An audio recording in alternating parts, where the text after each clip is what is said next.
Good evening, people. Welcome to the Daily Grizz, where me and Steve give you a bit of a roundup of all the footballing headlines from the day, all compact, all packed into one. Usually, we will try to make it a very quick 30 to 40-minute chat, but well, I guess it depends on how many headlines we've got to speak about. Steve, right? How you doing? First and foremost, everything all right? Yeah, all good, all good.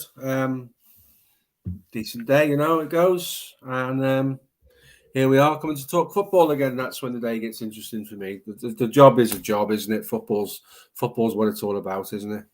Absolutely. Kieran says, looking very dapper, Grizz. Is that because I haven't got a hat on? That just makes me automatically look dapper, I guess. I guess I've been told to wear the hat less and embrace my receding hairline. But it's not about that. I actually feel comfortable. Do you know what, Steve? I genuinely don't wear it because of my receding hairline. I genuinely wear them because I feel cozy and comfortable in them, if that makes sense. I'm not a very insecure person like that. I don't really give a shit about my Well, hairstyle. you're, Never you're a have. good hat wearer. You do suit a hat, I have to say. Yeah, it's a round face, isn't it? It's a round face, isn't it? But yeah, I wear it for comfort, I guess. But obviously, when it's hot, do you know what I mean? It's not very clever. Philippe says Tottenham moving mad in this window, probably. Well, it's good you mentioned Tottenham because I should have Toby joining us in a few minutes. He's just finishing off a stream on his channel, and then we can get stuck into sort of anything that he's got to speak on about Spurs. Naeem says salams, Grizz Dembele and Conte to Chelsea soon. That'll be good for you guys. If you're a Chelsea fan, I'm assuming. We can touch upon that as well. Steve, just to quickly sort of summarize where we are with Liverpool in terms of any news as such. As far as I know, all we were told by the reliable journalist was that the much spoken Darwin Núñez is currently or was currently today partaking in a medical, which naturally is going to be a careful, thorough medical. It's 100 million euros signing, so therefore it will be very thorough, very careful. But we're hopefully expecting everything to be fine and it to be formally announced probably first thing in the morning. Standard procedure, right? Yeah, absolutely. Although we've got PR pictures of him in the kit already, you do worry about Fakir vibes when that type of thing happens when you haven't got the medical boxed off, don't you? But it, like you say, it represents a massive outlay for us. So Got to be careful. Yeah, everything will be getting checked. Did have some knee injuries when he was younger, as we found out last night. Speaking to Zach, so there's a possibility that there's a bit more intensive work in that area. But all I'd say to the Reds out there who are repeatedly coming to Twitter saying, "Where is he? Chill and relax. All is well. He will be there, and then we can party when he's on board properly. But just chill. Just be calm. Just be calm." Yeah, it's just this thirst. It's this thirst for news, isn't it? It's social media can be amazing, but it can be so draining as well, Carney. It's just people want things done instantly, and if you think about it, if we're looking around the transfer market, Steve, on the whole, there's not much business being done at all straight away. Everyone's taking their time, analyzing the market, seeing where we're at, what needs to be done in terms of outgoings and ingoings, and it's always like that. The clever clubs don't rush into things, do they, Steve? Not generally, no. I mean, we're slightly different, Grizz, because we play a profile, so we know the types of players we want long before the window even opens. The more reactionary clubs that buy players, sometimes you could argue for the sake of buying players, they'll wait a little bit longer and see what happens. The conversation before the comment that came up about Dembele to Chelsea, that represents a massive risk because of his injury record. He's on over 300 grand a week at Barcelona, so I don't imagine he's coming over for a particularly big pay cut. So, get him fit, get him operating. The boy's got undoubted talent, and obviously Koundé in the back four as well. They're going to need more than one. They potentially lose Alonso and Aspilicueta still to Barcelona at some point. So It could be Thiago Silva and Chalobah and Sarr being the three central defenders in the club at the moment, with Reece James as an option. Not ideal. So they're going to pay big to replace those guys. So in terms of starting a new regime at Chelsea, that's probably not the foot you want to start from. It's probably, if you analyze it and actually think about it, right? If you talk about sort of in terms of the top six or the big six or however you want to look at it, I think you'd say that Chelsea and United need the most surgery. I mean, it's very evident, especially with the amount of people leaving Chelsea and aging players in terms of, or injury prone players now in terms of sort of like the Contes as well. And Gilberto, I always say Gilberto Silva. What's his name? The Brazilian captain. Thiago Silva. Always call him Gilberto Silva. It's a bad habit of mine. Thiago Silva, Conte, obviously staying, but very old. When I say very old, so very injury prone because of their age and the amount of football they've played in their career. And then you got the likes of all the other guys that are leaving. They've got a lot of surgery to do. And also Man United, because they've got a shit squad, because of lack of planning, because of actually any real thought behind their purchases of the last few windows. They both find themselves, I'd say, in a bit of a mess.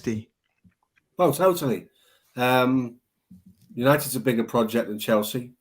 I think in our lifetime, Grizz, this Man United project might be the biggest club football project we've ever seen in terms of what they believe they are and where they want to get to, and the reality of the situation they find themselves in at the moment.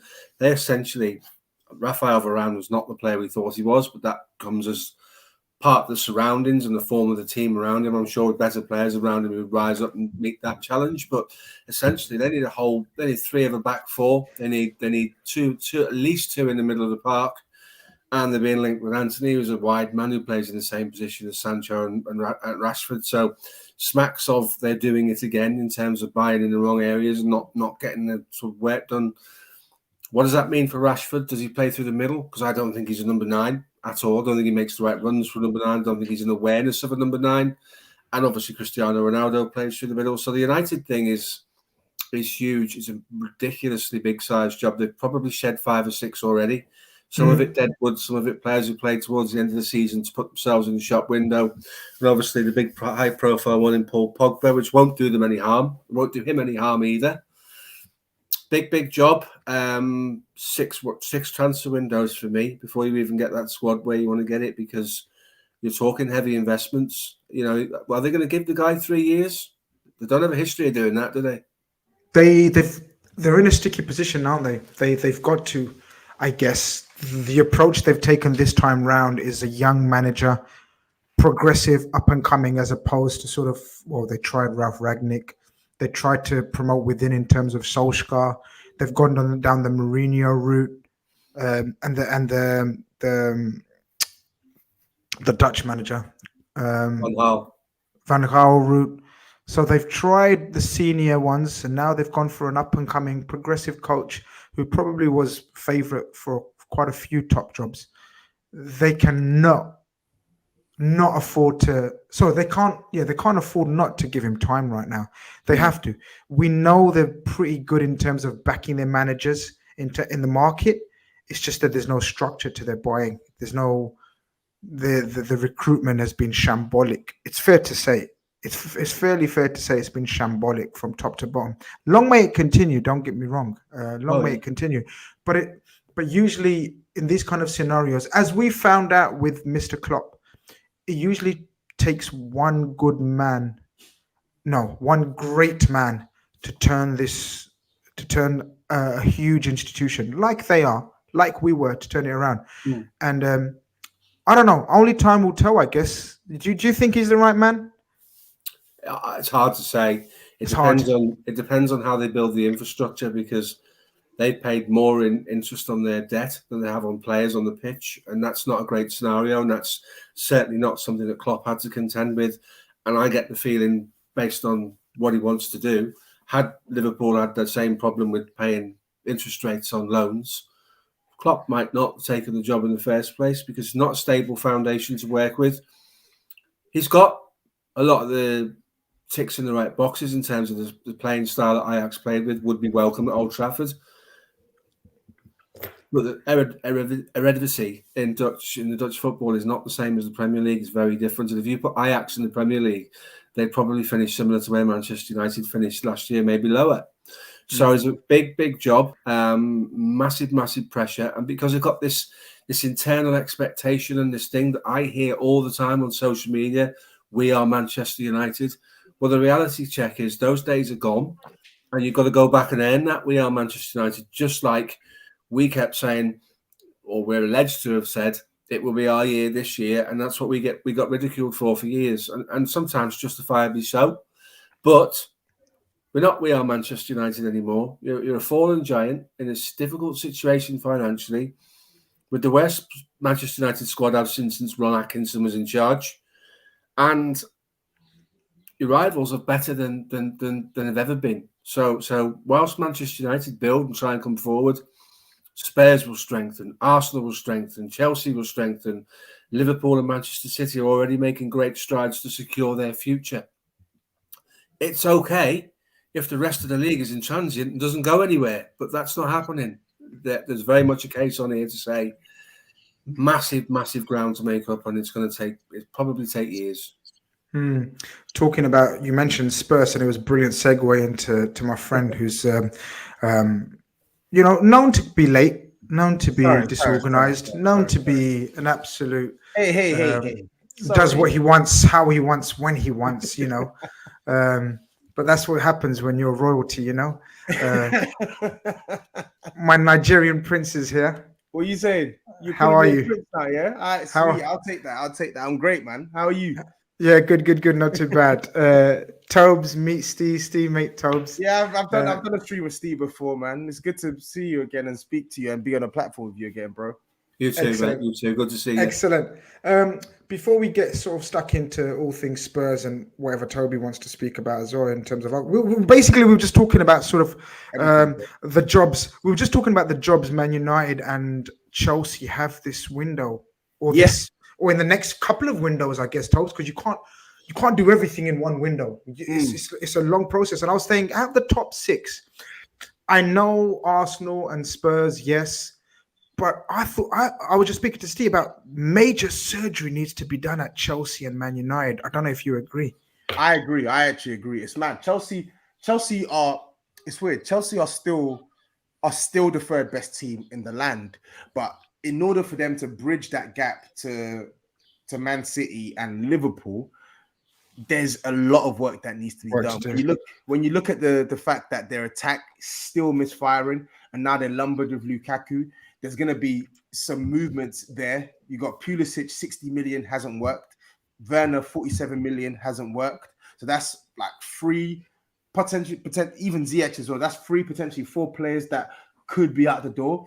And then when you look at their back line as well, they've lost Rudiger, who is literally in the form of his life, one of the best centre-backs on the planet. And then on top of that, they lose Christensen, homegrown, quote, done. And then, of course, Alonso. Exactly, Alonso. Listen, I guess they won't mind losing Alonso, but you still have to replace him. And then even Azpilicueta is also effectively they have to sort of usher in at least 3 to 4 new additions at the back, and then potentially 2 at the minimum, 2 new attackers in the summer as well. And then even on top of that, midfield, I think they could do with at least one more midfielder that they need to buy, like a midfielder who is automatic when it comes to breaking lines with his passing. Like I still think Chelsea are lacking that cutting edge in the middle of the park alongside the profile midfielders they have right now. It's true. They look and again, as we were saying, the impatience of fans on Twitter is mental. Like the window's barely been open, and people are demanding moves left, right, and center. I hear that, or we saw today that Arsenal have sort of bought a young striker in Marquinhos from Sao Paulo, a 19-year-old. I don't know much about him, Steve, but from what we read or what people tell us about him is a 19-year-old, left-footed, can play on either flank. So you could say a left-footed Martinelli, apparently. Not as quick, but not quite the profile of player we were anticipating for Arsenal, but I think it's just a case of just getting a youth player in. There's even talk of maybe him going out on loan again. It's not quite the major striker that we're anticipating Arsenal to go for, right? Not really. Aubameyang went in January. Lacazette's re-signed for Olympique Lyon. So they're shy of a mature senior central figure in the attack. When you look at Arsenal and you're bringing in all these quality youngsters, your Martinellis, your Smith Rowes, your Sakas, players like that, sometimes you need an old head, and I don't think Granit Xhaka's that man to say, whoa, steady on, guys, this isn't what we do, because he's a bit rash, isn't he, to say the least. So they need to go out and buy. They need to have a look at the spine of their squad. They need to say, right, okay, so we've got a young back four now. Ben White's not particularly old, neither is the guy Gabriel who plays alongside him. Ramsdale's young. Xhaka being the most senior player in terms of his career, but far from a role model, if you like. So it's an interesting signing. It's one for the future. I think Arsenal need to sign more for the here and now rather than the future, and bring in players that will make a difference from day one. Not someone you look at and say, give him 12 months in and around the club and he gels with Martinelli and we get him involved in the League Cup and stuff like that in months and weeks to come. But rather someone that's going to say, right, here's my man, picture him with the number 9 shirt. This is the guy that's going to score us the goals. This is the guy that's going to teach all of these kids all the good habits, all the things they need to learn and help us develop our football club. This could backfire big time on Arteta, the transfer strategy, where he buys young again for me. They've been very strongly linked, Tobes, to Tielemans. I can definitely see that one coming off.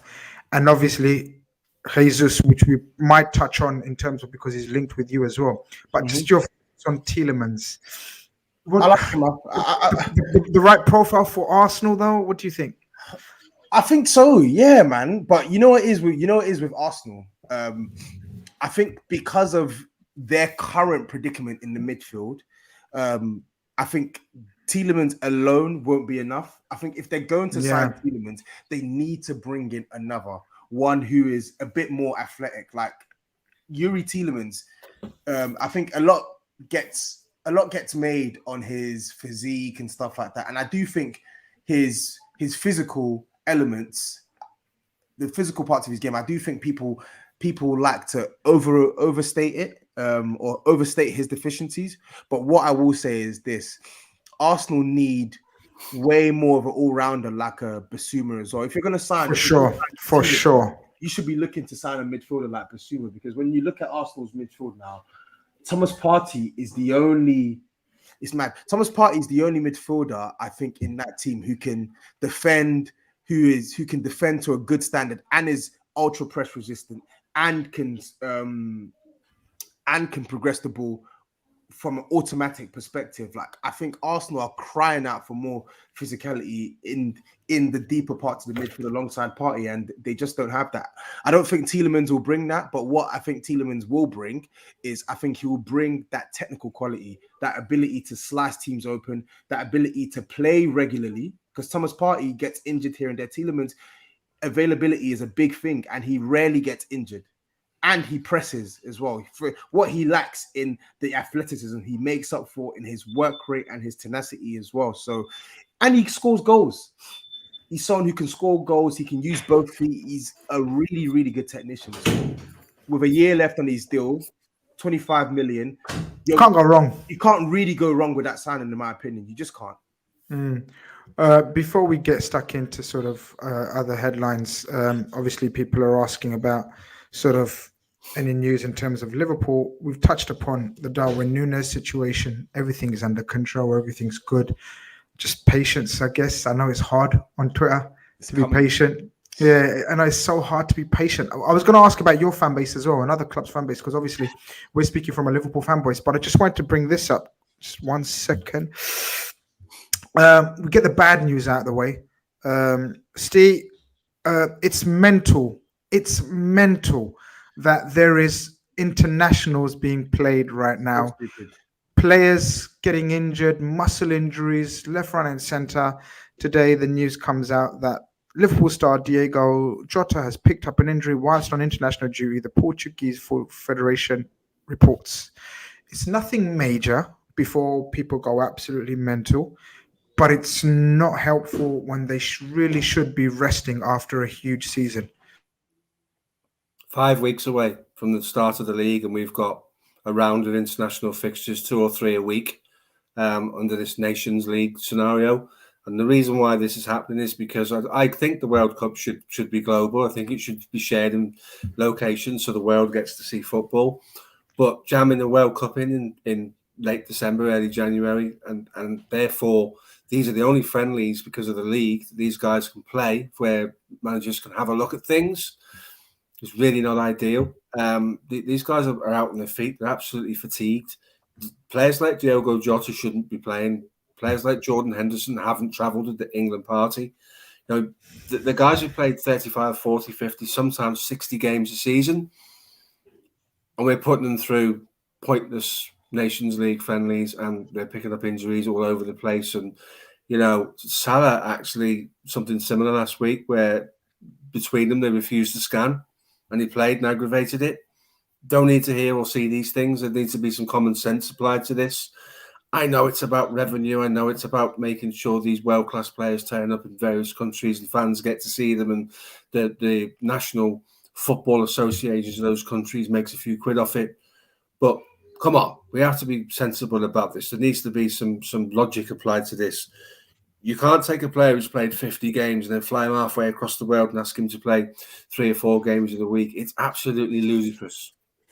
I don't know how it changes. I don't know when it changes, but it's got to change, Tobes, isn't it? It's ridiculous. I don't know if you've picked up any injuries to your players or anything, or that you've heard of or know of.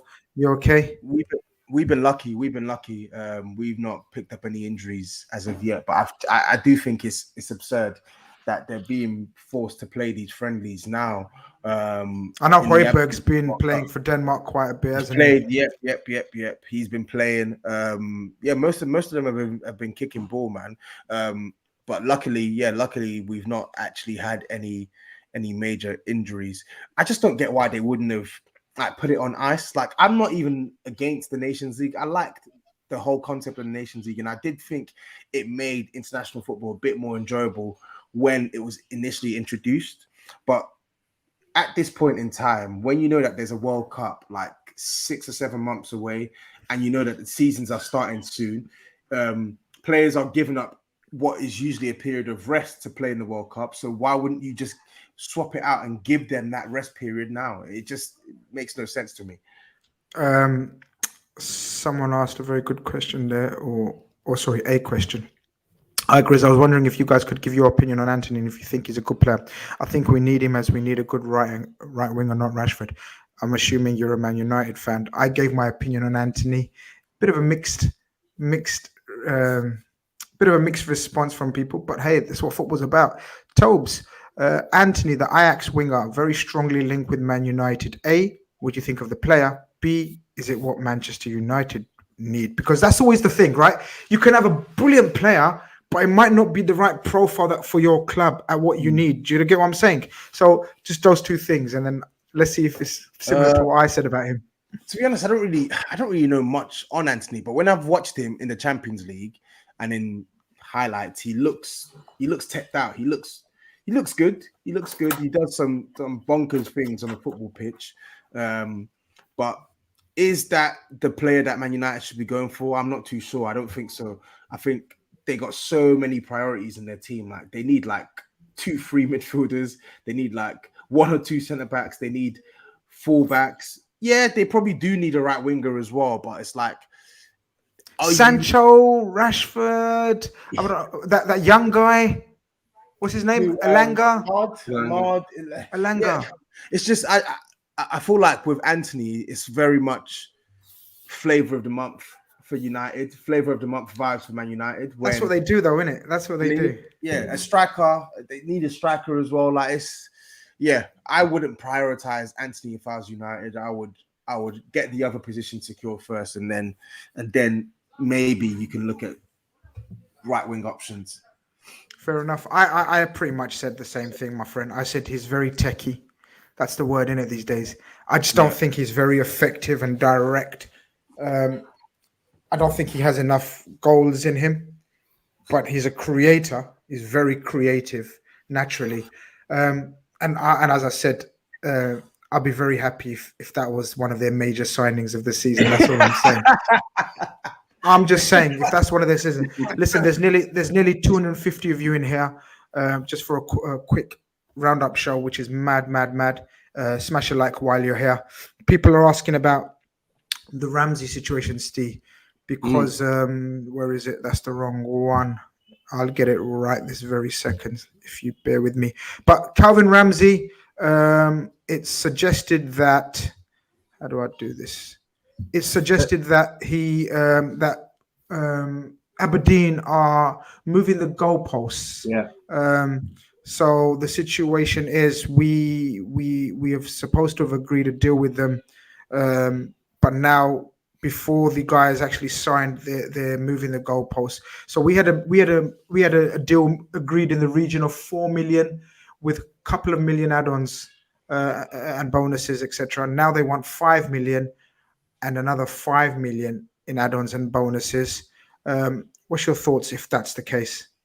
That certainly seems to be the case, but it also seems not to deter Liverpool from going through with the transfer. They've obviously seen something in this young man that bodes well for the future. And in the reality of it, you look at what we got for 8.5 million in terms of Andy Robertson, and we're 3 years down the line, and the transfer window has woken up again following the COVID transfer windows. Does 5 million down payments and 5 million in potential add-ons really equate to a ridiculous amount of money for a talented young player? I'm not so sure it does. I'm not so sure. There's some footage of him scoring an absolute belter. They'll pay it. If they want him, they'll pay it. They'll just structure the deal in a way that other 5 million is paid back by, for lots of new, different add-ons that are not so easy to get to. I mean, the Núñez ones are essentially appearance add-ons, so we'll end up paying all of that, I would imagine, what for Núñez. But this one will be, I think, more structured around his career progression and things we might win in the future. But I don't see them pulling out of it for that. It appears to be too good a youngster to pass by. I can confirm that. I don't see being any issues. I spoke to, he didn't want to be named, but a couple of coaches at Aberdeen, who has been sort of helping Calvin in pre-season already. He's already in pre-season. He hasn't taken a break, basically. He just took a week off and he's back in pre-season training. I actually put the video up on my Twitter timeline. And the kid, I should call him, he's so excited about this Liverpool move. It would be a travesty for him if this move collapsed, if his club did decide to move the goalposts. I don't think he'll be too much of a hindrance. They know that they're getting good money for him. We're very much in the driving seat still. I expect it to be confirmed in the next few days for sure. But we'll see how that pans out. There's over 250 of you. Oh, here we go. I love these ones. Selection. When did I say I've got a problem with Antony? Grizz has a problem with Antony. Good player. United need a right winger. Ten Hag, the coach, work with Antony. I don't see the problem. I don't see the problem at all. I've said I'm happy for Antony to go to United under Ten Hag. I've said he's a very technically gifted player. I just don't think I would want him for Liverpool. That's my opinion, my bro. I haven't got an opinion. I don't know Antony to have a problem with him. I'm giving my opinion from a football point of view. But we've got a couple of questions, Tobes. Yep. We start off with this one. AR Tizzy says, did you see what Son's father said about Son not being world class unless he goes to a big club? It shows that levels Tottenham is right now. What is this thing about Son's dad? Fill us in. Yeah, because his dad. I'm not sure if you watched the Son documentary, but Son's dad, he's a bit of an authoritarian, isn't it? So he's always had like a stern attitude to Son's football career. So from young, he's always tried to be firm with Son and be harsh where possible to try and get him to the top. And obviously, some comments have come out recently on him discussing whether Son's world class or not and stuff like that. And obviously, people people are latching onto it and saying, "Oh, like Son's dad's basically saying, oh, his son should leave Spurs. This is that and the other." I'm like, come on, man. Like, I think people are overdoing it. They're overdoing it. Like, people are saying it shows the level that Tottenham is right now. I mean, the guy won the Golden Boot at Spurs. Like, I don't really understand what our position has to do with him as a player. Like, if he's world class, he's world class. Like, whether Spurs are fifth, whether Spurs are second, whether Spurs are first, pipe dream. But do you get what I'm saying? Like, I think it's much ado about nothing personally. World class, isn't he, Steve? He gets into every team, in my opinion, in the Premier League, including ours. Yeah, I'd say I'd have him in my team. He's a fantastic player. He's shown to have a little bit of a needly side to him, which is great if he's on your side. But as an opposition, it can wind you up sometimes. But that's part and parcel of it all. I think he's a fantastic world-class player, right? I do think, he'd love to win a trophy before the end of his career. 100. Will he do that at Spurs? Yes, he will under Conte. He's got as good a chance now as any, I suppose. Yeah. Conte is a winner and he'll do good things with Spurs as long as he's backed. If he's not backed, he can very quickly lose faith. I mean, he did suggest halfway through the season that he wasn't sure what he could do with them, and then they doubled down and moved Kane into the hole behind the front two. And he fed Son all for the second half of the season, and as Toby said, goes and gets a golden boot. That boy would get in any team in the world right now. So there's no question mark over whether he's world class. He absolutely is world class. He's a superb footballer. And you're right, Grizz. He'd trouble our front lines getting our squad as well. He'd walk into everybody else's. So I don't think that's a question. I think every transfer window you get someone who comes out with a bit of sensationalism to try and rock the boat, if you like. It was Kane last year and his handshake with his brother, his agents, for a move that wasn't worth the paper it was written on, and now you've got Son. Probably won't be thankful of that, to be fair. He doesn't seem like a guy who rocks the boat to me. He seems like a pretty easygoing guy around the club. Conte will look after him. He put his arm around him and all will be well. If you're Conte now, you're telling us the big boys, the Kanes and the Sons, this is who we're bringing. This is what we're going to do. Have a look at Bentancur, who's an absolute superb footballer in the middle of the park. Have a look at the players I brought in. Have a look at Kulusevski, who has been a bit of a revelation. I'm going to carry on building. They've got Romero signed up full time now. They still need a bit of work to do in their back four. Signs look good for Spurs in terms of what Conte is trying to do. They really do. I think they're the closest of the outside of the top three right now to making a breakthrough, to genuinely have a go at Chelsea, who second half of the season, boys, were anything but the third best team in the country. I think they won 4 games since January in the Premier League. So watch out for Spurs with the right backing and the right signings. They'll make a fist of it, mate. They'll have a go. And this is where we're at, Toby. This is where we're at because it's over to Spurs now. And I've said the same. I've said to you as well. I said, me and you keep winding up Matisse in our WhatsApp that, be careful, Chelsea, be careful when he keeps getting wound up. But I think it's very clear to see that Spurs are on the right trajectory. So Spurs this week, where are we? Yeah, this week or last week, end of last week, very strongly linked to a few players, but probably the strongest link that's come out, or two of the strongest links to come out, are Jesus of City and Richarlison on Everton. Speak on them, my friend. What do you think? I'd be happy with either. Obviously, I would want Gabriel Jesus over Richarlison because I think Gabriel Jesus is a better player.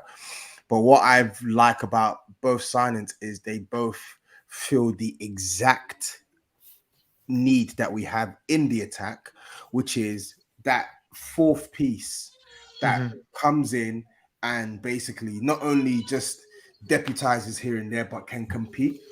I remember with Liverpool, you lot had a similar situation, albeit I think you were forced to make the move with Jota because Firmino was on the wane, whilst we still have 3 attackers who are still in their prime. Well, 2 out of 3 in their prime, 1 still up and coming. But we are now looking at our team with Champions League next season. Conte is not going to have the luxury to play Kulusevski, Kane and Son every single game. He's going to need to rotate. And when he rotates, we still need the level of output and quality to still be at a reasonably high clip. And our current bench options aren't doing that for us. Bergwijn's not coming in and giving us enough. Yeah, Lucas Moura, the less I speak on him, the better, to be honest. Both of them confirmed they're still at the club. We know Bergwijn is on the verge. Any developments on that as far as you've heard? No new developments. Ajax want him, but they don't want to cough up the money, which is stupid. We gave them a asking price, and they dragged their heels. And obviously now Bergwijn, he's gone with the international team, and he's obviously performed for Netherlands, and it's impacted the teams interested in him. So now there's more interest in Bergwijn.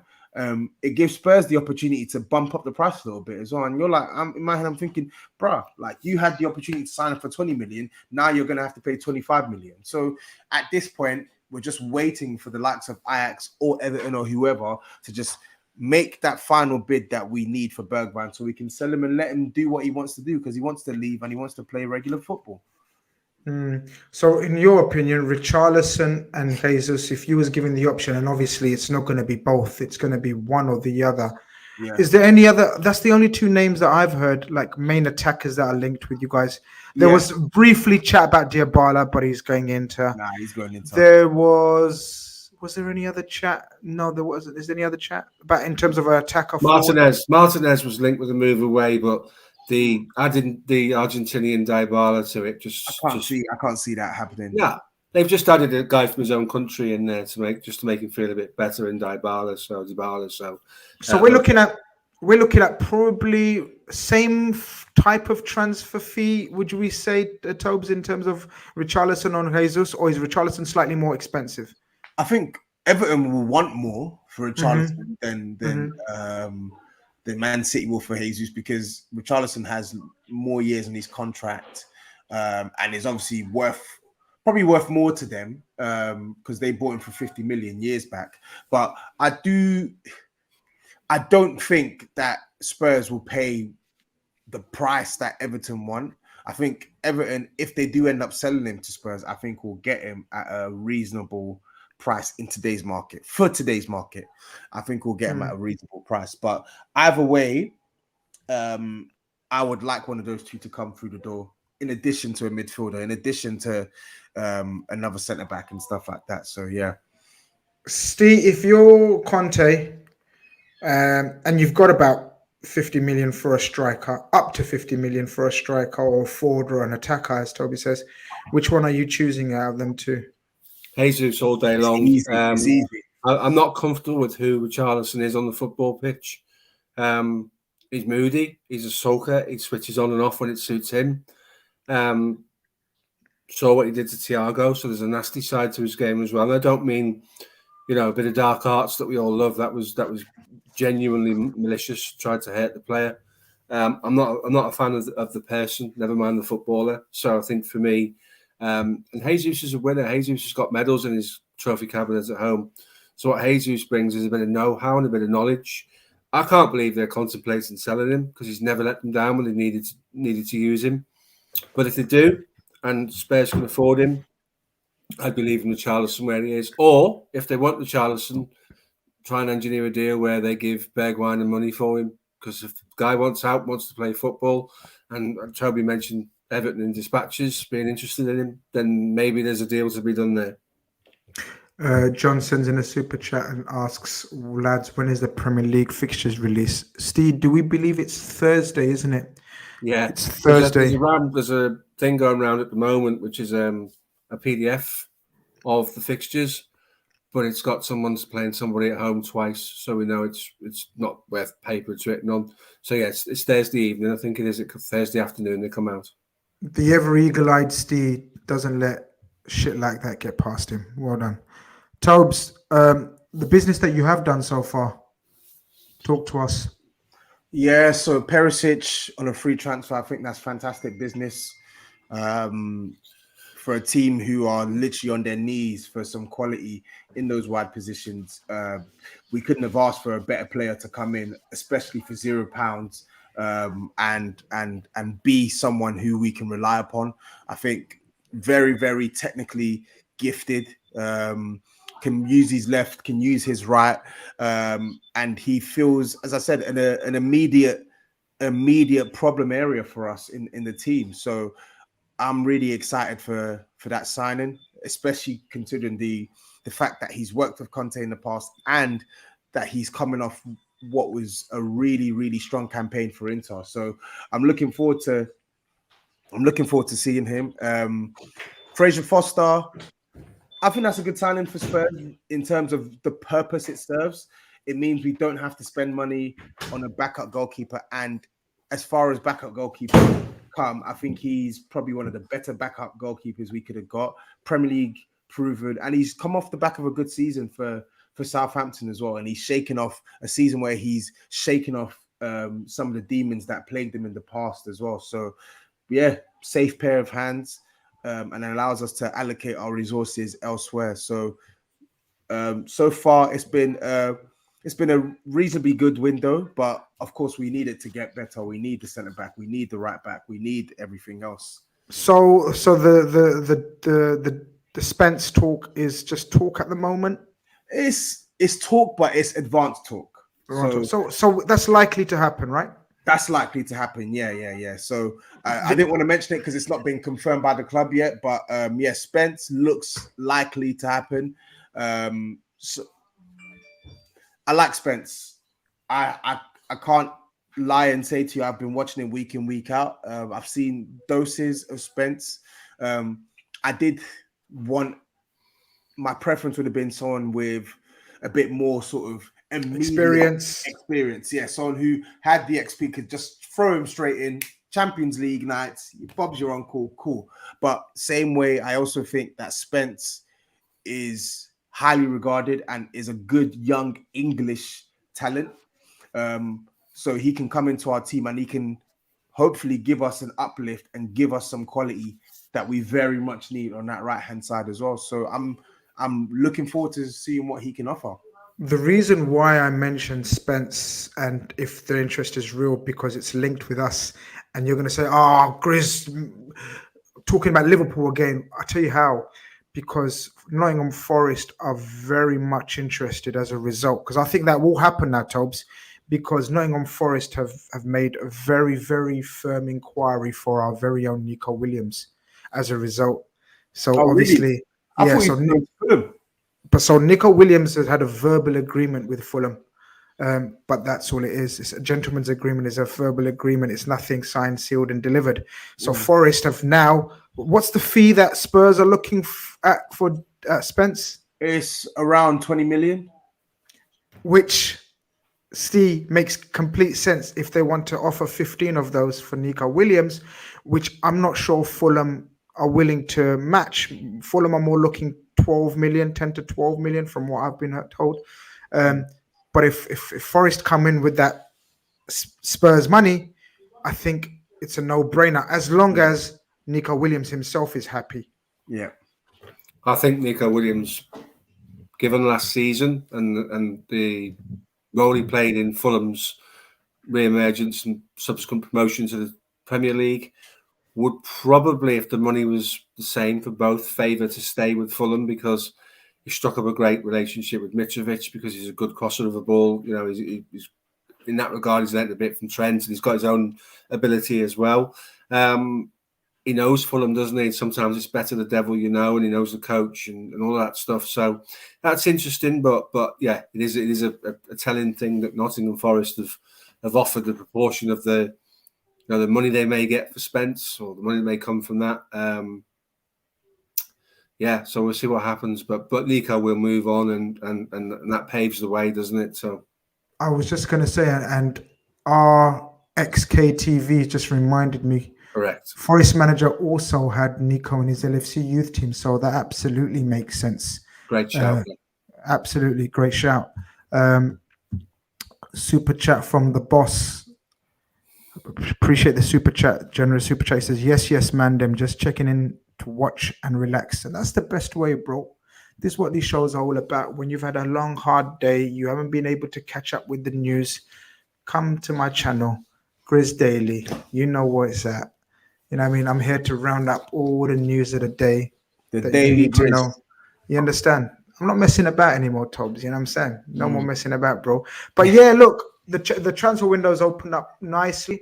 I think your business, I agree. I think it's been solid without being spectacular. But I think you're expecting one spectacular, isn't it? I mean, every club is. Every club is expecting one spectacular signing where you think that's a game changer for us. That's what we needed. Yeah. Like the Romero for you, like the Kulusevski for you. Do you understand? You want one more in this window because we're not being greedy. The sensible, rational fans, most clubs fans, sensible ones, want one signing that would be the game changer per window, and that's not a lot to ask for.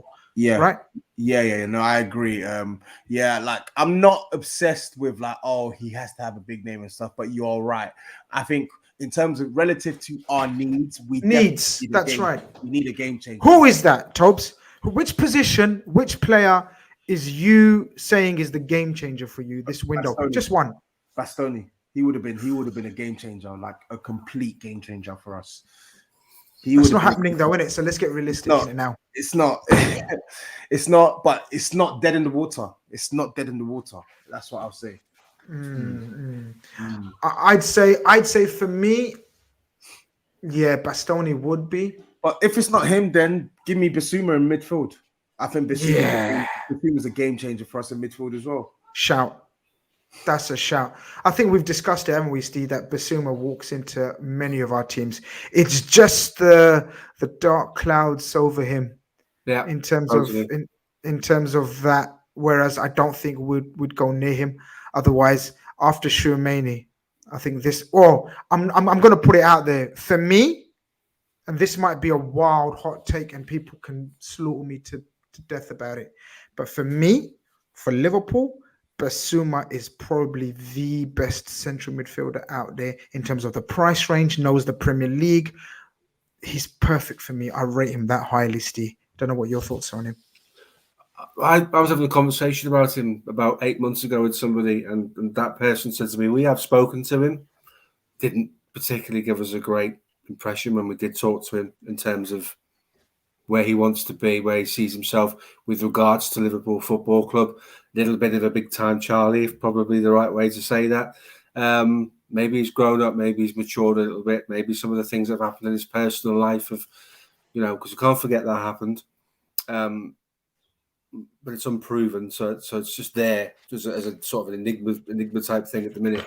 The boy's got everything. He came to Anfield twice and dominated. Bossed us. Yeah.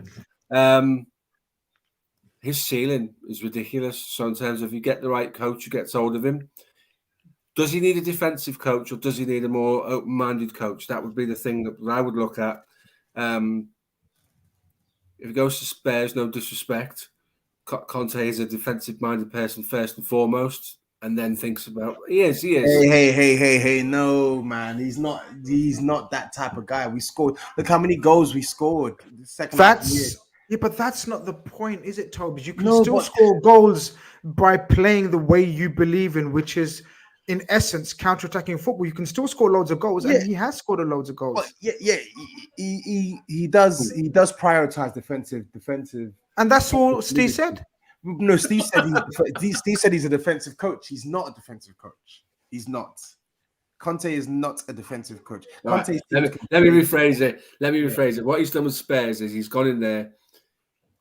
His first thing to do was to improve them defensively and make them more difficult to beat. Hence the Romero signing and looking at Bastoni as well. So he's basically trying. And he's done that.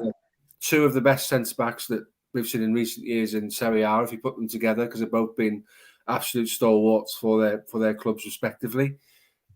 Bentancur was a great signing because he does a bit of everything in the middle of the park, and you've got Højbjerg who is definitely defensively minded.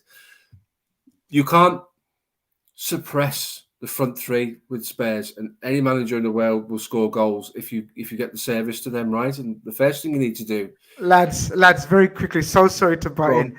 But Spencer scored an own goal for England under 21s, and we're just here hyping him out. That's hilarious. Well, it's not hilarious, but for him. But yeah, sorry. No, it's fine. It's cool. No, we've just been bigging him up. He goes and scores his own goal. I think with the front three they've got, because Kulusevski was a revelation when he came into the league. Big, strong lad, beats people for fun, and always seems to pick the right ball.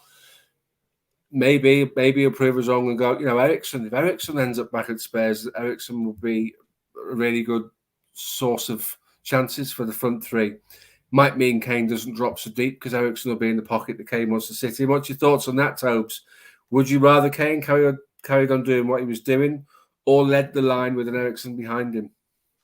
I think if Eriksen comes in, Harry Kane can just play in a two with Son. If Eriksen comes into our team, he's not going to be. He wouldn't play. He wouldn't be playing in a two-man midfield. He'd have to play in a three-man midfield, or he'd have to play as part of a three-man attack, and it would mean we would potentially switch to maybe a four at the back. I don't know, but I don't think Harry Kane would necessarily have to sacrifice all of what he does to accommodate Eriksen, because I think Harry Kane was doing some of what he's doing now, even when Eriksen was in our team. So I don't see that being an issue. I don't see that being an issue at all. Fair enough. Guys, I think we're going to wrap it up there. I think we've covered near enough all the talking points of today. Nothing else that I recall has majorly has happened. I don't know, Steve, Toby, is anything else that's happened today in the footballing world that we should speak on? Man United still trying to see where they're going wrong. Spurs, looking for that centre back. I'd say you're looking for a centre back, central midfielder, and an attacker. Is that fair? Yep, it's fair. It's fair. I mean, I think we're assuming Spencer's there, and then we're thinking of a centre back, a midfielder, and attacker. Yep. I think we've spoken about Chelsea again being strongly linked to Conte, and who was the other guy? Conte, Jesus, and Dembele. Yeah, I don't think Jesus is an option for them. I think Dembele is a strong option. They're in talks with Jesus as well. I think Jesus will most likely go to Arsenal. That's my call. Ahead of Chelsea. You think so?